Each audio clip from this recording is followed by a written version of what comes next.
Hello students, welcome to GNV Competitive Coaching. So ఈ ఛానల్లో నేను ఏపీ టెట్ మరియు తెలంగాణ టెట్కి సంబంధించి మ్యాథమెటిక్స్, ఇంగ్లీష్ అలాగే ఫిజికల్ సైన్స్కి సంబంధించిన వీడియోస్ అయితే చేస్తూ ఉంటాను. బోత్ ఇన్ కంటెంట్ అలాగే పెడగాజీ.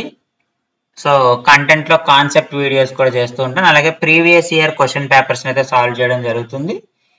ఈ వీడియోలో ఆంధ్రప్రదేశ్ టెట్ 2024 సంవత్సరంలో జరిగిన టెట్ ఎగ్జామ్ సంబంధించిన English previous year question paper తీసుకున్నాను. సో ఆ క్వశ్చన్ పేపర్లో ఇచ్చినటువంటి 30 బిట్స్ని సాల్వ్ చేసేటువంటి ప్రయత్నం చేద్దాము.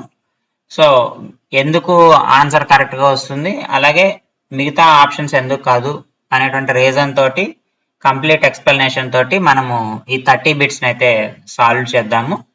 సో ఈ సిరీస్లో ఇది 5th వీడియో, ఇది ప్రీవియస్ ఇయర్ పేపర్స్.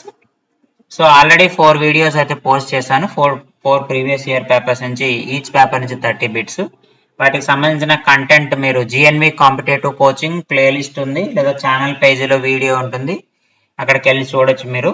లేదంటే ఇక్కడ ఈ వీడియో డిస్క్రిప్షన్ బాక్స్లో నేను ఆ వీడియోస్ని పోస్ట్ చేస్తాను, అక్కడికి వెళ్ళి ఆ లింక్ క్లిక్ చేసి కూడా మీరు ఆ వీడియోని యాక్సెస్ చేయొచ్చు. సో వీడియో చివరి వరకు చూడండి. కంటెంట్ కనుక మీకు నచ్చినట్టయితే లైక్ చేసి, షేర్ చేసి GNV కాంపిటేటివ్ కోచింగ్ ఛానల్ని సబ్స్క్రైబ్ చేయండి. అలాగే ఎవరైతే టెట్ ఎగ్జామ్ రాస్తున్నారో ఏపీ అండ్ తెలంగాణ స్టేట్స్లో, వాళ్ళకి ఈ వీడియోని మీ ఫ్రెండ్స్ కానీ ఫ్యామిలీ మెంబర్స్ కానీ ఎవరైనా ఉంటే వాళ్ళకి ఈ వీడియోని అయితే షేర్ చేయండి. సో ముందుగా ఫస్ట్ క్వశ్చన్ చూద్దాం. Choose the correct negative form of the simple present tense. Simple present tense అన్నాడు. ఫర్ ద ప్రొనౌన్ వి అన్నాడు. For the pronoun we. We అంటే మనకి ప్లోరల్. వి అంటే ప్లోరల్. ప్లోరల్ కి మనకి ప్లోరల్ వెర్బ్ రావాలి. ప్లోరల్ వెర్బ్ రావాలి. ఇక్కడ డిడింట్ అంటే పాస్ట్, ఈజింట్ అనేది రాదు. సో డోంట్ నెగిటివ్ అన్నాడు కాబట్టి ఆప్షన్ 1 మనకి కరెక్ట్ ఆన్సర్ అవుతుంది. డజంట్ అంటే సింగులర్. ఇజింట్ అనేది క్వశ్చన్ ట్యాగ్, క్వశ్చన్ ట్యాగ్ లో వాడతాం. సో కాబట్టి we don't. So we don't want chocolates అని రాస్తాం కదా. We don't want chocolates. So chocolates మాకొద్దు. నెగిటివ్ సెంటెన్స్ లో రాసేటప్పుడు డోంట్ అని రాస్తాం. సింపుల్ ప్రజెంట్ డో నాట్ అని అర్థం. డోంట్ అంటే డో నాట్, ఇక్కడ అపాస్ట్రఫీ పెట్టాం కాబట్టి కాంట్రాక్షన్ కి అది ఎగ్జాంపుల్ అవుతుంది. సో నెక్స్ట్ క్వశ్చన్ చూడండి. Select the sentence in the simple present tense. ఇక్కడ ఇచ్చిన సెంటెన్స్ 4 సింపుల్ ప్రజెంట్ టెన్స్ ఏదని అడుగుతున్నాం. ఆల్రెడీ మనం చెప్పుకున్నాం, సింపుల్ ప్రజెంట్ టెన్స్ అంటే subject plus verb one plus object ఉంటుంది. సింపుల్ ప్రజెంట్ టెన్స్ లో మనకి డైలీ యాక్షన్స్ కానీ హ్యాబిచువల్ యాక్షన్స్ కానీ ఉంటాయి, లేదా ట్రూత్స్ ఉంటాయి అని మనకు తెలుసు. హ్యాబిచువల్ యాక్షన్స్ ఫస్ట్ డే చూడండి. షీ రీడ్స్ బుక్స్ రెగ్యులర్లీ అన్నాడు. Regularly it is a habitual action. Habitual action అని చెప్తుంది కాబట్టి option 1 is the simple present tense. మరి మిగతావి ఎందుకు కాదు? విల్ విజిట్ అస్ అన్నాడమ్మా. విల్ అన్నాడు కాబట్టి ఇది సింపుల్ ఫ్యూచర్. ఇది ఈ సెంటెన్స్ ఏంటంటే సింపుల్ ఫ్యూచర్ సెంటెన్స్. నెక్స్ట్ ఇక్కడ చూడండి. I am watching a movie now అన్నాడు. అంటే ప్రజెంట్ కంటిన్యూస్. నవ్ ఎప్పుడైతే వస్తుందో, ఇంగ్ ఫామ్ ఉందో, that is present continuous tense అన్నమాట. Next we have seen that movie. Have seen అన్నాడు కాబట్టి ప్రజెంట్ పెర్ఫెక్ట్ టెన్స్. ఇది ప్రజెంట్ పెర్ఫెక్ట్ టెన్స్. కాబట్టి మనల్ని అడిగింది simple present tense. That is option 1 is the correct answer. Next 63 చూడండి. Choose the grammatically correct sentence from the following. ఇచ్చిన వాటిలో grammatically correct sentence. ఒకసారి అన్ని సెంటెన్స్ చదివితే మనకు తెలుసు. I enjoyed in Ooty, I enjoyed myself in Ooty, I enjoyed my self of in Ooty. ఇది తప్పు సెంటెన్స్. ఆఫ్ ఇంటూ ఊటీ ఇది కూడా తప్పు సెంటెన్స్. ఇక రెండిట్లో ఏదో ఒకటి అవ్వాలి. ఐ ఎంజాయ్డ్ ఇన్ ఊటీయా, I enjoyed myself in ఊటీనా? ఇక్కడ మై సెల్ఫ్ అనేది రిఫ్లెక్సివ్ ప్రొనౌన్. ఖచ్చితంగా ఇక్కడ రిఫ్లెక్సివ్ ప్రొనౌన్ మనకి రావాలి. ఈ సెంటెన్స్ లో ఎవరు అనేది మనకు ఖచ్చితంగా ఎంజాయ్ అనేది ట్రాన్సిటివ్ వెర్బ్ కాబట్టి ట్రాన్సిటివ్ వెర్బ్ ఖచ్చితంగా రిఫ్లెక్సివ్ ప్రొనౌన్ మై సెల్ఫ్ అనేది ఉండాలి కాబట్టి ఆప్షన్ 2 మనకి కరెక్ట్ ఆన్సర్ అవుతుంది. కాబట్టి I enjoyed my self in Ooty అనేది మనకి కరెక్ట్ అమ్మ. తర్వాత నెక్స్ట్ క్వశ్చన్ చూస్తే choose the discourse marker that can be use to elaborate something. ఏదైనా ఒక విషయాన్ని చెప్పడానికి ఏది ఉపయోగిస్తాం అన్నాడు. హౌఎవర్ కానీ ఆన్ ద కాంట్రరీ కానీ ఇవి రెండు కాంట్రడిక్షన్ లో వాడతాం కదా, కాంట్రడిక్షన్ లో వాడతాం అంటే వ్యతిరేక అర్థంలో వాడతాం. సో ఒక కాంట్రరీ పాయింట్ హౌఎవర్, సో ఏదైనా కానీ అని చెప్పి మనం అంటాం. ఆన్ ద కాంట్రరీ అనేది డిసగ్రిమెంట్ చూపిస్తుంది, అగ్రి అంటే అగ్రిమెంట్ అని చూపిస్తుంది, మనం ఒప్పుకుంటాము అని చెప్పడం అగ్రి అని చూపిస్తుంది. ఇన్ అదర్ వర్డ్స్ అనేది సంథింగ్ ఇంకొకటి ఏదో ఉంది అని చెప్పడానికి ఉపయోగిస్తాం కాబట్టి ఆప్షన్ 1 మనకి కరెక్ట్ ఆన్సర్ అవుతుంది. తర్వాత ప్రశ్న చూడండి, choose the punctuation mark which is used to join 2 independent clauses without a conjunction. Conjunction లేకుండా 2 ఇండిపెండెంట్ క్లాజెస్ ని కలిపేదాన్ని సెమీకాలన్ అంటాం. ఎందుకంటే అపాస్ట్రఫీ పొసెషన్ కి కాంట్రాక్షన్ కి వాడతాం. ఆల్రెడీ ఫస్ట్ ఎగ్జాంపుల్ లో మనం చూసాం డోంట్ అన్నాం. పొసెషన్ అంటే కలిగి ఉండడం, ఐ హ్యావ్ ఎ డాగ్. చూడండి పొసెషన్ అంటే మనకు కలిగి ఉండడం, ఏదైనా ఒక వస్తువు వాళ్ళకి చెందింది అనేటువంటి విషయంలో మనం వాడతాం. ఫర్ ఎగ్జాంపుల్ డాగ్స్ కాలర్ అంటే కుక్క యొక్క అని, అంటే కుక్కకి చెందిందని, దాని పొజిషన్ అంటాము. కొటేషన్ మార్క్స్ అంటే డైరెక్ట్ స్పీచ్ లో వాడతాము, లేదా ఏవైనా ఇంపార్టెంట్ టెర్మినాలజీ కోట్ చేయాలి, ఇంపార్టెంట్ సెంటెన్సెస్ ఫ్యాక్ట్స్ కోట్ చేయడానికి కూడా మనము కొటేషన్ మార్క్స్ అయితే ఉపయోగిస్తాము. క్వశ్చన్స్ అనేవి ఇంటరాగేటివ్ సెంటెన్స్ లో ఉపయోగిస్తాం. కాబట్టి కరెక్ట్ ఆన్సర్ ఏంటంటే semicolon. Without conjunction 2 independent clauses ని సెపరేట్ చేస్తుంది. తర్వాత ప్రశ్న చూడండి, choose the correct sequence of the words in which they appear in the dictionary. So ఒకసారి వర్డ్స్ రాసుకుందామా. పర్సన్, తర్వాత ప్లేస్, తర్వాత పీపుల్, తర్వాత ప్లీజ్. ఫస్ట్ అక్షరం అన్నిటికీ పి ఉంది, రెండో అక్షరం ఈతో స్టార్ట్ అయింది, ఎల్తో స్టార్ట్ అయింది. ఈ అనేది 5వ అక్షరము, ఎల్ అనేది 12వ అక్షరము. కాబట్టి 1, 2 ఇవే ఉంటాయమ్మా. ఇందులో 1 or 2 అనేది దేని మీద డిపెండ్ అవుతుంది, ఇది 15వ లెటర్, ఇది 18వ లెటర్. కాబట్టి ఇది 1 అవుతుంది, ఇది 2 అయిపోతుంది. ఇక ఈ రెండిట్లో 3, 4 ఏది అనేది 3, 4 ఏది అనేది ప్లేస్. థర్డ్ లెటర్ చూసుకుంటే ఇది ఫస్ట్ లెటర్, ఇది 5th లెటర్. కాబట్టి ఇది 3 అవుతుంది, ఇది 4 అవుతుంది. కాబట్టి ఇక్కడ ఇదేమమ్మా ఏ బి సి డి. కాబట్టి మనకు ఆప్షన్స్ ఏమవుతాయి, సిఏ బిడి అవుతుంది. సిఏబిడి అనేది ఆప్షన్ 1 లోనే ఉంది. So option 1 is the correct answer. Next choose the linker which implies contrast. Contrast అని చెప్పేది furthermore over, nevertheless, additionally. Nevertheless అనేది కరెక్ట్ ఆన్సర్ అవుతుంది. ఎందుకంటే ఇక్కడ ఫర్దర్ మోర్ కానీ, మోర్ ఓవర్ కానీ, అడిషనల్లీ కానీ ఇవి ఏం చేస్తున్నాయి, ఎక్స్ట్రాగా ఇంకేదైనా ఇన్ఫర్మేషన్ ఇవ్వడానికి చూస్తాయి, మనం ఇన్ఫర్మేషన్ యాడ్ చేస్తాయి. ఇవన్నీ దేనికి సంబంధించినవంటే ఎడిషన్ ఆఫ్ ఇన్ఫర్మేషన్. కానీ ఇక్కడ మనల్ని ఏమంటున్నాడు, కాంట్రాస్ట్ అంటే నెవర్త్లెస్ అమ్మ. దట్ ఈస్ ఆప్షన్ 3 మనకి కరెక్ట్ ఆన్సర్ అవుతుంది. Next identify the compound sentence. ఇచ్చిన వాటిలో కాంపౌండ్ సెంటెన్స్ అంటే మనకి 2 ఇండిపెండెంట్ క్లాసెస్ ఉంటాయి, ఒక కోఆర్డినేటింగ్ కంజంక్షన్ ఉంటుంది. కోఆర్డినేటింగ్ కంజంక్షన్ అండ్ కానీ, బట్ కానీ, సో కానీ ఉంటుంది. ఇక్కడ ఆల్రెడీ బట్ ఉంది. సో కాబట్టి ఆప్షన్ 1 మనకు కరెక్ట్ ఆన్సర్ అవుతుంది. డైరెక్ట్ గా బట్ చూసి పెట్టేసి I went to the shore but they were closed. So ఇది ఇక్కడ చూడండి, after I went to the store I realised I forgot my wallet. ఇది complex sentence. She cooked dinner while he watch TV. The book is on the shelf where it belongs. ఈ 3 కూడా complex sentences. Only the compound sentence is option number 1. Next question చూడండి, one of the following is not an interjection. ఇచ్చిన వాటిలో interjection అయితే ఈ mark చూపిస్తాం మనం. Wow. So wow అంటే సర్ప్రైజ్ రిలేటెడ్, ఇది ఇంటర్జెక్షన్. ఇది సర్ప్రైజ్. హుర్రే అంటే సంతోషంలో వాడతాం, జాయ్లో వాడతాం. ఔచ్ అంటే సడన్ పెయిన్ వచ్చినప్పుడు వాడతాం. సో కాబట్టి ఇక్కడ బ్యూటిఫుల్ అనేది అడ్జెక్టివ్, ఇట్ డిస్క్రైబ్స్ నౌన్. కాబట్టి option 3 is the correct answer. Beautiful is not an interjection and beautiful is an adjective.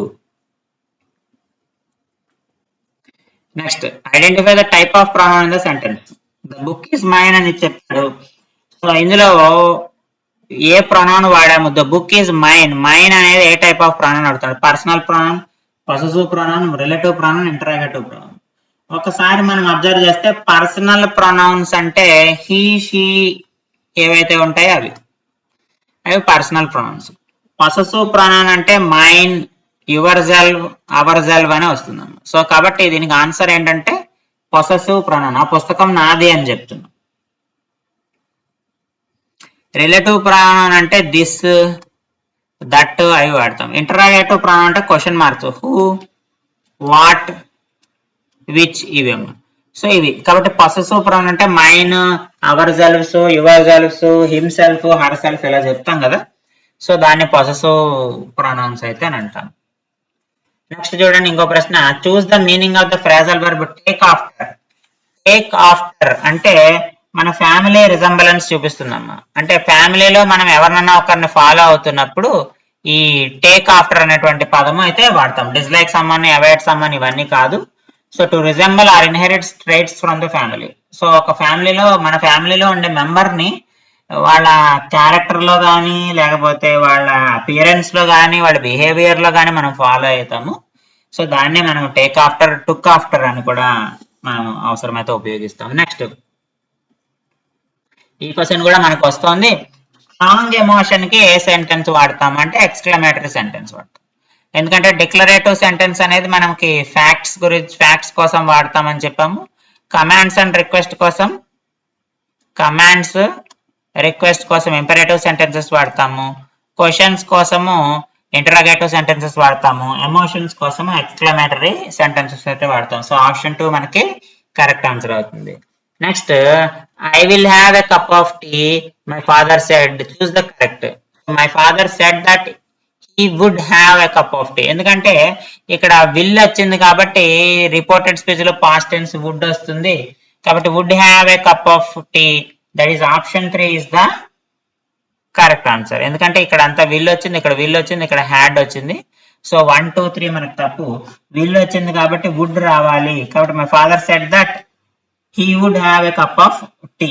Will have అనేది వుడ్ హ్యావ్ గా మారాల్సిందే. నెక్స్ట్ క్వశ్చన్ చూడండి. Everyone dash finished reading a fairy tale. Correct verb. ఇక్కడ everyone has అమ్మ. Everyone అనేది singular కాబట్టి everyone has finished reading a fairy tale. So singular కాబట్టి has అనేది మనకి సింగులర్, ఎవ్రీ వన్ అనేది మనకి singular. Next, the art of writing for news papers and magazines. News papers కి magazines కి రాసేదాన్నే కదా జర్నలిజం అంటే. ఆప్షన్ 2 అనేది మనకి కరెక్ట్ ఆన్సర్ అవుతుంది. Art of writing for news papers and magazines. So that is called journalism. Literature అంటే return book అమ్మ. Literature అంటే రిటర్న్ బుక్, ఒక పుస్తకం మనం రాస్తాం కదా. వన్ పర్సన్స్ లైఫ్, బయోగ్రఫీ అంటే ఎవరో ఒక వ్యక్తి జీవితాన్ని మనము రాస్తాము. తర్వాత ఆర్ట్ హిస్టరీ అంటే పెయింటింగ్ కానీ మ్యూజిక్ కానీ ఇలాంటివి వస్తాయి.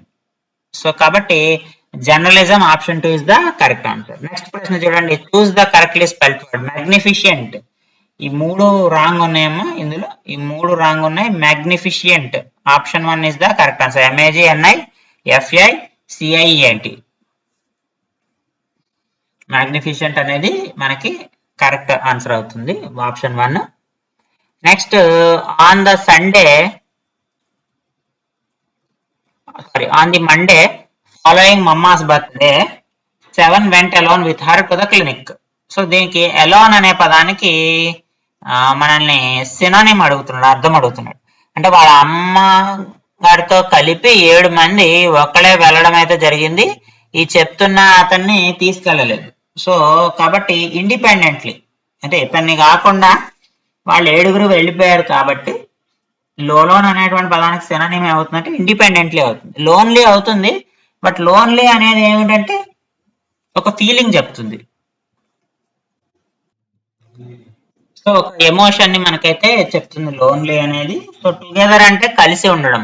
అతను కూడా వెళ్ళలేదు కదా, చెప్పిన అతను అక్కడే ఉన్నాడు. సో కాబట్టి ఇండిపెండెంట్లీ అనేది మనకి కరెక్ట్ ఆన్సర్ అవుతుంది. ఐసోలేటెడ్ అంటే అసలు ఎవరితో లింక్అప్ లేకపోవడం, కానీ 7 మెంబర్స్ తో వెళ్ళిందని చెప్తున్నాడు కదా, సో కాబట్టి అది కూడా రాంగ్ అవుతుంది. Next, can't you recall anything someone else you know was also in Ranchi at that time. So recall అనే పదానికి యాంటనీమ్ అడుగుతున్నాడు. రీకాల్ అంటే గుర్తు చేసుకోవడం, రిమెంబర్ అన్నా రెమినిజన్స్ అన్నా రికలెక్ట్ అన్నా కూడా గుర్తు చేసుకోవడమే. సో ఇవన్నీ సినానిమ్స్. మనల్ని అడిగాడు యాంటనిమ్ అడిగాడు. సో రీకాల్ కి యాంటనిమ్ ఏంటంటే ఫర్గాట్. సో గుర్తు తెచ్చుకోవడానికి మర్చిపోతాం కదా, సో ఆప్షన్ 1 మనకి కరెక్ట్ ఆన్సర్ అవుతుంది. Next, English is described as the language of socialisation only, local schools of all states, socialisation, civilisation and modernisation, SCM. So socialisation, civilisation, modernisation, ఈ 3 కూడా ఉంటుంది. సో కాబట్టి ఆప్షన్ 3 మనకి కరెక్ట్ ఆన్సర్ అవుతుంది. Next, SOS approach మీద చూడండి. Who are the chief linguist advocated SOS approach? SOS approach అంటే stimulus organism stimulus approach.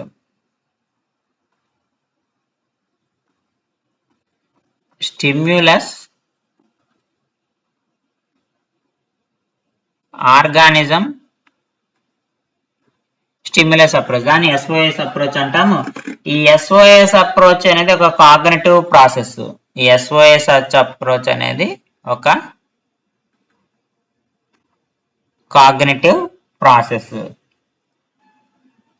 So ఇక్కడ ఒక రెస్పాన్స్ తీసుకుంటాడు, తర్వాత తన రెస్పాన్స్ ప్రొడ్యూస్ చేస్తాడు. అందుకని స్టిమ్యులస్ ఆర్గనైజింగ్ స్టిమ్యులైజేషన్ అని ఎందుకన్నాడంటే, ఒక రెస్పాన్స్ రిసీవ్ చేసుకుంటాడు, దాన్ని అనలైజ్ చేసుకొని మళ్ళీ ఇంకొక రెస్పాన్స్ ఇస్తాడు. అలా దాన్ని మనము SOS అప్రోచ్ గా చెప్తాం. దీన్ని డెవలప్ చేసింది CG డాట్సన్ అలాగే జేమ్స్ ఆషర్.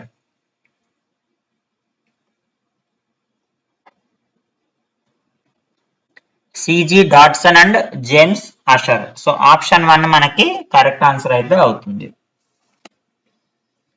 నెక్స్ట్ క్వశ్చన్ చూడండి. The following are considered structural words. Structural words అని వేటిని అంటామంటే ఆర్టికల్స్ అంటాం. ఎందుకంటే ఈ 3 కూడా మనకి కాంటెంట్ వర్డ్స్. ఇవి నౌన్స్, వెర్బ్స్, అడ్జెక్టివ్స్ ఇవన్నీ కూడా కంటెంట్ నౌన్స్. స్ట్రక్చరల్ వర్డ్స్ వచ్చేసి ఆర్టికల్స్ అలాగే ప్రిపోజిషన్స్. రేపు ఇంకొక పేపర్ లో మనకి ప్రిపోజిషన్స్ అడగచ్చు, రేపు మనం అడిగే పేపర్ లో ప్రిపోజిషన్స్, అలాగే auxiliary verbs,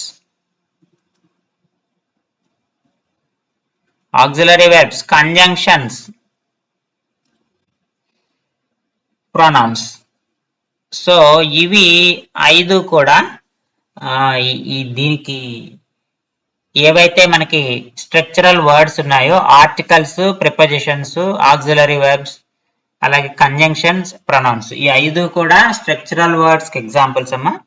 nouns, verbs, adjectives అనేవి కంటెంట్ వర్డ్స్ అంటాం. నెక్స్ట్ క్వశ్చన్ చూస్తే, the following is not a sub skill of micro teaching. Micro teaching లో ఉండేటువంటి స్కిల్ ఏమిటి కానిది ఏమిటి అని అడుగుతున్నాను. హోంవర్క్. ఎందుకంటే హోంవర్క్ అనేది ఇంటి దగ్గర చేస్తాం. సో మైక్రో టీచింగ్ అనేది రెయిన్ఫోర్స్మెంట్, డిస్క్రైబింగ్, స్టిమ్యులస్ వేరియేషన్, ఈ 3 కూడా మైక్రో టీచింగ్ స్కిల్స్. కాబట్టి మనకి homework option 4 is the correct answer అవుతుంది. నెక్స్ట్ చూడండి, పారాగ్రాఫ్ చదివి మనం 2 క్వశ్చన్స్ అయితే ఆన్సర్ చేయవలసి ఉంటుంది. ఇక్కడ పారాగ్రాఫ్ లో ఏమి ఇచ్చాడో ఒకసారి చూద్దాం. The forest was alive with the symphony of nature as bird songs filled the air and leaves rustled in the gentle breeze. Shafts of sunlight filtered through the dense canopy, dappling the forest floor with golden hues. Squirrels scampered along tree branches while rabbits darted through the undergrowth. In this tranquil heaven, every rustle and chip spoke of the harmony of the wilderness. So దీనికి correct answer ఏంటని మనం అడుగుతున్నాం. దాంతో suitable అయ్యేటువంటి sentence, forest was silent devoid of any animal activity. ఇది wrong answer. The sunlight shone brightly making the forest floor colour. So yes, ఇది correct answer అన్న. ఇది ఫ్లోర్ కలర్ అనేది మనకు కరెక్ట్ ఆన్సర్ అవుతుంది. అక్కడ ఉన్నది మనకి sentence. So option 2 is the correct answer. Next, Roberts for flying through the air above the forest canopy అన్నాడు, తప్పు. ఇక్కడ అండర్నీత్ అన్నాడు, బర్డ్స్ వేర్ ఆబ్సెంట్ అన్నాడు. ఆల్రెడీ బర్డ్స్ ప్రజెంట్ ఉన్నాయి, సింగ్ చేస్తున్నాయి అని కూడా చెప్పాడు. కాబట్టి ఆప్షన్ 2 మనకి కరెక్ట్ ఆన్సర్ అవుతుంది. సేమ్ ఇదే సెంటెన్స్, ఇదే paragraph. Squirrels were swimming in a nearby river అన్నాడు. అలాగే the forest was devoid of any sunlight అన్నాడు. Leaves were falling from the trees creating a carpet green అన్నట్లు. ఇది కూడా తప్పు. ఇక్కడ every sound in forest contributed to its peaceful ambience. So option 4 ఏదైతే ఉందో మనకు అది పారాగ్రాఫ్ లో ఉన్న సెంటెన్సెస్ కి మ్యాచ్ అవుతుంది. So option 4 is the correct answer. Next, in bilingual method different words are better translated into mother tongue. Bilingual method లో mother tongue మనం ఉపయోగించేటప్పుడు కష్టమైనవి డిఫికల్ట్ వర్డ్స్ ఏవైతే ఉంటాయో వాటిని మనం మదర్ టంగ్ లోకి మారుస్తాము. అలా మార్చడం వల్ల ఉపయోగం ఏంటంటే టు కన్ఫ్యూజ్ లెర్నర్స్ కాదు, to make learners happy. Learners ఎప్పుడు హ్యాపీ అవుతారు? వాళ్ళు చెప్పేసింది నేర్చుకున్న తర్వాత కదా, చెప్పేటప్పుడు కాదు. సో కాబట్టి టు సేవ్ టైం, అలాగే టు డెవలప్ ఫారిన్ లాంగ్వేజ్ కూడా కాదు. సో మనం టైం సేవ్ చేసుకోవడానికి ఏం చేస్తామంటే డిఫికల్ట్ వర్డ్స్ కి తెలుగులో అర్థాలు చెప్తాం. సో దానివల్ల ఏమవుతుందంటే టైం సేవ్ అవుతుంది. Next, silence is used as a tool in the following method. So silent wave, the silent wave. Silent wave అనేది మనకి కాలెబ్ గాటెంగో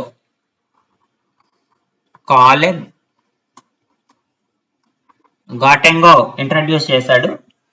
ఈ మెయిన్ గా దీంట్లో ఏముంటుందంటే టీచర్ సైలెంట్ గా ఉంటాడమ్మా, స్టూడెంట్ అటానమీ ఎక్కువ ఉంటుంది.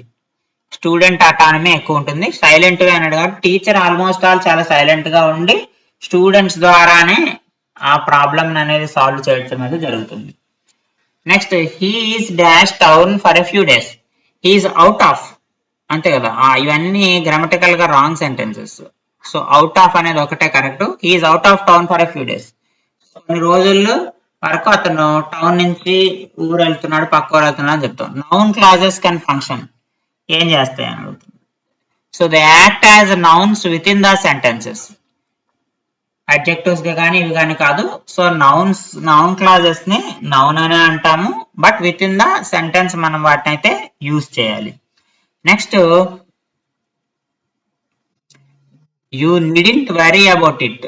అంటే ఇక్కడ నీడింట్ అనేది ఏం ఎక్స్ప్రెస్ చేస్తుందని అడుగుతున్నాడు.